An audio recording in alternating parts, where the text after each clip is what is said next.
What's up guys, how's it going? My name is Joey, I'm back with another episode of British Guy Reacts, and we are going to be doing another video on Victor Wembanyama. Now this one is by Jimmy Highroller. This guy makes the best NBA videos in my opinion. I absolutely love his videos. They're not very stat heavy, but he gets to the point and he gives us some harsh truths. And this one is the harsh truth about Victor Wembanyama. If you are new around here, do subscribe to the channel, give the video a like, comment down below. Let's find out what these harsh truths are. Let's jump into it. Let's go. In 1997, the San Antonio Spurs were one of the worst teams in the entire NBA, finishing the season with just 20 wins and with a rookie head coach leading the way. Their future was uncertain. Their two best players were an aging Dominique Wilkins just 1 year away from his last NBA season, and their franchise player in David Robinson, who was sidelined with a season-ending injury that would linger for the rest of his career. The franchise was in a downward spiral with no end in sight. But what they did have was one more chance to make it right. Coming off the worst season in franchise history, the Spurs were given the third best odds to get the first overall pick in the 1997 draft. Exactly what the organization needed to rejuvenate their roster. But according to pre-draft evaluations, the gap between the potential first pick and the third pick was massive. Get the third pick and settle for a small forward out of Utah named Keith Van Horn. This is Tim Duncan, right? Tim Duncan, someone mentioned this in the last video. Or win the lottery and land on the best NBA prospect in over a decade, a 4-year starter out of Wake Forest by the name of Tim Duncan. And on the day of the draft lottery, the future of the Spurs franchise and the future of the NBA would change forever. The second pick in the 1997 NBA draft goes to the Philadelphia 76ers. Philly, and that means that the first pick in the 1997 NBA draft goes to the San Antonio Spurs. Congratulations. Sorry for your loss. See this guy right here?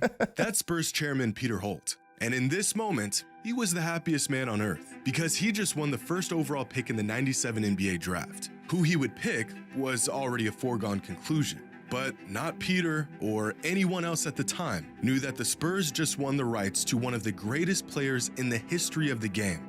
And this very moment was the beginning of one of the greatest dynasties in NBA history.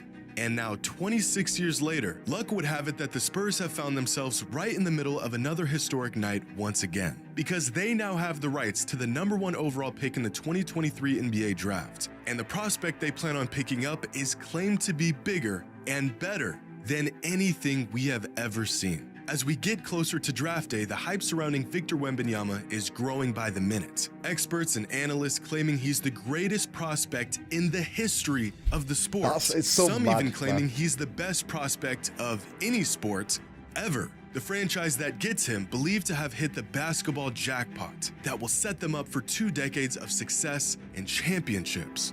But how good can one prospect actually be? Fans already talking about future championships for the Spurs since they've essentially landed Victor. But turning potential greatness into real winning and championships is a task that very few players have ever been capable of doing.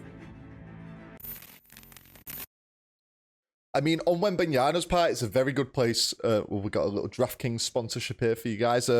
Not from me, unfortunately. But yeah, it's a very good thing that he is going to the Spurs because it's a team that's set up for success, right? Maybe not right now, it's not set up for success, but it's a franchise that's won a lot in the past. He's going straight to an amazing coach, and I think he's like the president of the team now or something like that in Popovich. So even if he's not coaching for that many more years, I think he's going to be around there in the background, like on the workings of things. So he's also got very lucky himself in the team that he's going to, I would say. Okay, I love you, Jimmy, but we did have to skip your advert there. Unless you want to sponsor me, DraftKings, I'm not playing free ads over here. Come on, let's get back into this.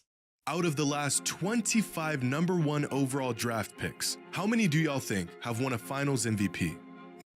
Oh, okay, this is a good question. Finals MVP. So first of all, who's won it? Because you only win the Finals MVP if you've won it, right? So let's first work out who's won a ring here.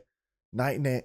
These top guys I'm not very familiar with. I know Yao Ming, but did Yao Ming win one with the Rockets? I don't know about Yao. LeBron did, so he's won. Well, he has won a Finals MVP, but he's won a ring.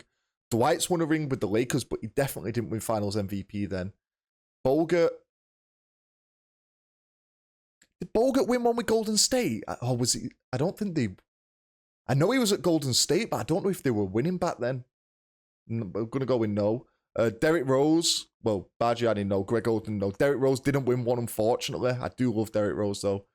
Blake Griffin didn't win one. John Wall. Kyrie won one with the Cavs. Anthony Davis won with the Lakers. Bennett, no. Wiggins has won with Golden State. Karl Anthony Towns, no. Simmons, no. Fultz, no. Ayton, no. Williamson, no. Edwards, no. Katie Cunningham, no. You know what? The only one who's won a Finals MVP is LeBron, I think, because Dwight definitely didn't win one. Wiggins definitely didn't win one. Don't think Kyrie ever won one with the Cavs. Anthony Davis didn't win one. One person's won a Finals maybe MVP. 4 or 5. How about one?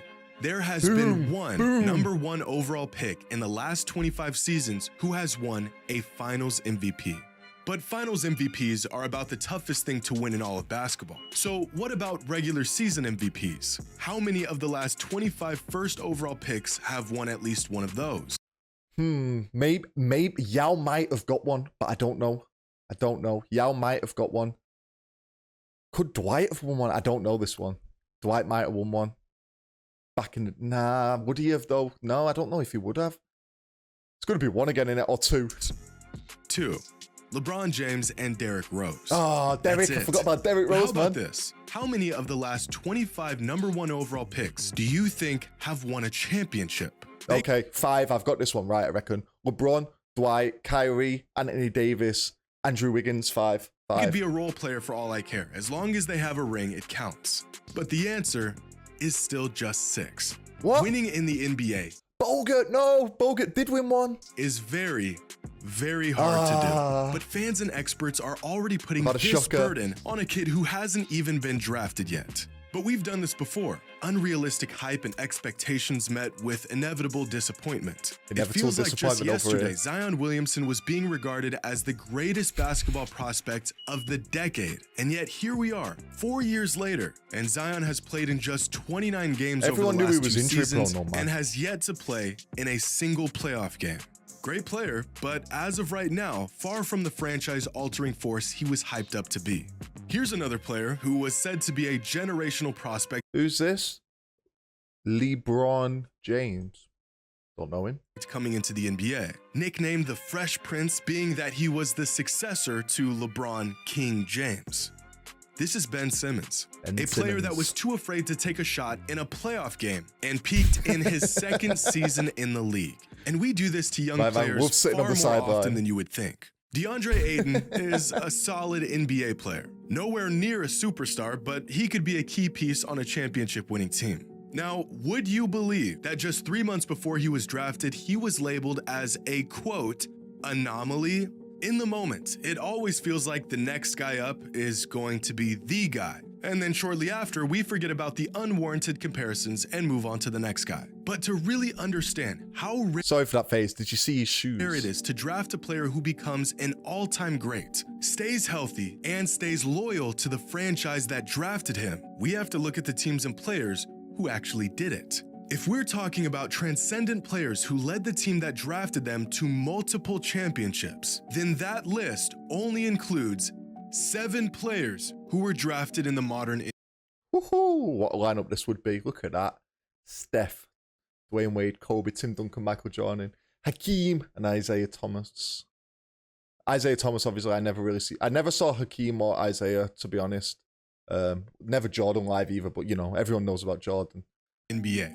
Over 3,000 players drafted since 1980, live on and TV. 7 of them went on to be a loyal, franchise-altering talent. These players right here are icons, legends in their franchise and to the game, and they only come around about once in a decade. Now, if Victor is as good as advertised, he could be added to this list one day, but the path to get there is long and riddled with players who fell short.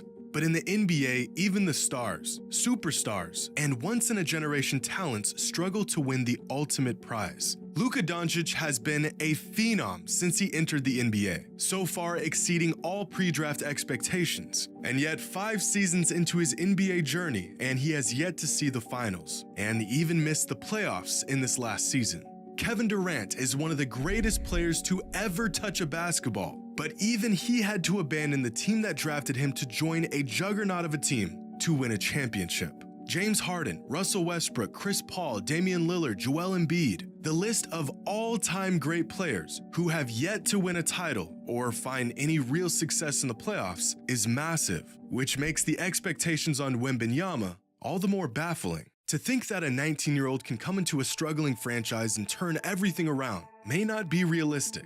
And even worse, it may not even be fair to the young man. Ironically, the best turnaround directly caused by a rookie in modern NBA history was by Tim Duncan. After the Spurs drafted Duncan, their win total jumped from 20 wins in 1997 to 56 wins in 1998. A 36-win jump in Timmy's first season with the team and a championship in his second season. This is by far the greatest leap a team has ever seen simply by adding a rookie to their roster. Larry Bird was another immediate franchise-altering player for the Celtics, but that was nearly half a century ago. LeBron couldn't do it, KD couldn't do it, Steph and Michael took years to pull it off, and yet somehow we don't just want, but we expect this 19-year-old kid to do it.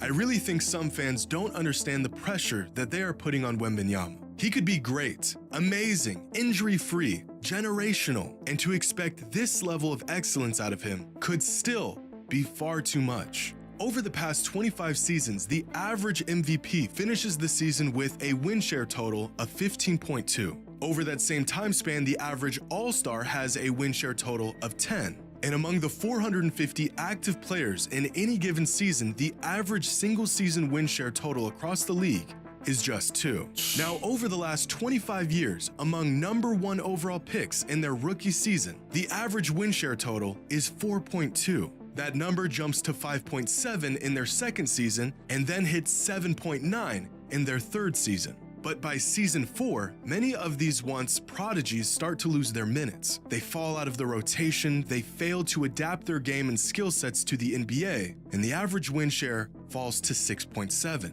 And by season 5, by the time we as fans have made a decision on these players, the average win share total falls to just 5.9, about the same as the average starter in the NBA. This is the career of an average number 1 overall pick in the NBA. We see number 1 overall players as the guys who went on to have great careers, guys like Kyrie and Anthony Davis and LeBron. But we forget that far more often, these number 1 overall picks pan out to be players like Markelle Fultz, Andrea Bargnani, and Kwame Brown. But even for the groundbreaking prospects who are league ready the day they put on an NBA jersey, the result is still rarely a championship or real hardware or impact. Over the last 25 years, the players who had the largest impact in their rookie season were Chris Paul, Ben Simmons, and Blake Griffin, followed by the 12 next best rookies of the last 25 seasons. You are looking at the greatest rookie seasons of this century, and yet only half of them were even the best player on their team by the end of their first season in the league. But I want y'all to take a guess at how many of these players even made the playoffs in their rookie season. Got your answer? It's tough to make the playoffs in your first year, though, isn't it? Because you inevitably going into a bad team, right? Like, otherwise they wouldn't have the first pick. I'm going to say 0. 2. Okay. Which means out of the 15 best rookies who've entered the league over the last 25 seasons, not a single one of them led their team to the playoffs. And among these same 15 rookie sensations, by their third season in the league, only 4 of them managed to lead their team to the playoffs as the best player on the team. It is very hard to win in the NBA, but like some sort of gambling addict, us NBA fans like to count the wins while ignoring the losses. Somehow the countless misses we've had are outweighed by the 1 or 2 we got right. Is Victor Wembanyama the most hyped NBA prospect of all time? Well, I'm not sure. Some experts that have been around a lot longer than I have would like to say so. But if my memory serves me right, I can recall a 17-year-old LeBron James drawing so much attention that he managed to have an Ohio high school basketball game featured on national television. Long before social media, the likes of LeBron James, Patrick Ewing, and Kareem Abdul-Jabbar were all household names before they even put on an NBA jersey. I don't know if Wembanyama is at that level of hype at the moment, but he's getting there. And with that amount of hype comes overwhelming pressure to perform. It's easy to sit back and watch this kid play. See his incredible tools in action. 7 feet 5 inches tall, 8-foot wingspan with a silky smooth jump shot and world-class defensive instincts, and one can only assume he will find immediate or even eventual success in the form of championships and cultural impact in the NBA. Coaches and scouts who have been around the game for decades and have seen every prospect rise through the ranks over the years are saying Victor Wembanyama is better than all of them. It would take an era-defining talent to come into the NBA and transform a franchise into a dynasty. But if Victor is everything we think he is, he may just be the next player to do it. Okay, guys, there we have it. This was a great video. This is why I love Jimmy High Roller's videos, because he does put things in perspective. He doesn't get carried away by hype. He just looks at numbers, and numbers tell a story. They always do, especially in American sports. You guys love stats, don't you? And you sports are very stat heavy in comparison to other sports. Now, a few things to take away from this as well is, right, he's talking about maybe he's not a household name like LeBron was. The fact that Wembanyama's not American could be contributing to that, because he's not gone through your school system, right? I think he's been playing in France and in the European leagues. The fact he's been playing against full-grown men could make the transition easier. The standard's obviously not as high in Europe as in America, but it could make the transition easier. LeBron, also, when he came into the league, it said his win over replacement, I think it wasn't that great, but he was a 17-year-old kid, man. He did 1 year of college and left, right? There's another thing. Or did he even do a year of college? Did he go straight from high school? Can't remember, but one of them. So there's a couple of things there where it's tough to make the comparisons directly like that, because it's a different situation altogether. I'm excited to see him play. I've only heard of this kid in the last couple of weeks, and I'm really excited to see him play. So whoever's writing all these media stories and all these Instagram articles and whatnot, you got me hyped. I'm sure they got people hyped over the country. And I quite like the Spurs as a franchise, so good luck to him. Fair play to him. Let me know what you think down in the comments, and I'll see you for the next one. Take it easy. Peace.